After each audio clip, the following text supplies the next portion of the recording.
எழில் 25ன்னு வந்துக்கிட்டே இருக்குது. இதை பார்க்கும்போதெல்லாம் எனக்கு தேசிங்க ராஜா 25வது வாரம் அப்படின்ற ஒரு போஸ்டர் எனக்கு கண்ணுக்குள்ளே வருது. அந்த வெற்றிக்கு என்னுடைய வாழ்த்துக்கள்.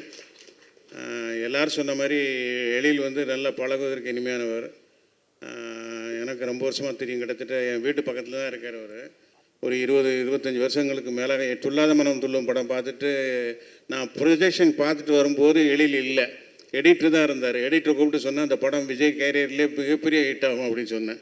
நானே வர வச்சு ஒரு படம் பண்ணியிருக்கேன், இருந்தாலும் சொன்னேன் இந்த படம் மிகப்பெரிய ஹிட் ஆகும் அப்படின்னு சொன்னேன்.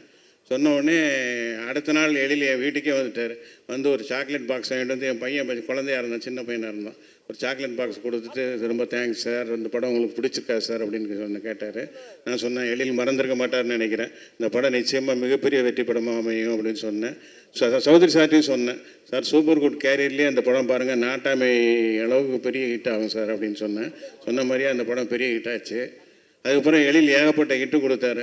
அதில் என்ன பெரிய பியூட்டினா, காலத்துக்கு ஏற்ப தன்னை மாற்றிக்கிட்டு தன்னை அடாப்ட் பண்ணிக்கிட்டு இந்த காலத்துலேயும் ஒரு நிறைய ஹிட்டு கொடுத்துட்ருக்காரு. வேலை என்ன வந்துட்டா வெள்ளைக்காரன், இந்த சரவணம் இருக்க பயமேன், இந்த மாதிரி பல படங்கள் பண்ணி இந்த காலத்துலேயும் பெரிய ஹிட் பண்ணிகிட்ருக்காரு. இன்னும் ஹிட் பண்ணிகிட்டே இருக்கார் தொடர்ந்து.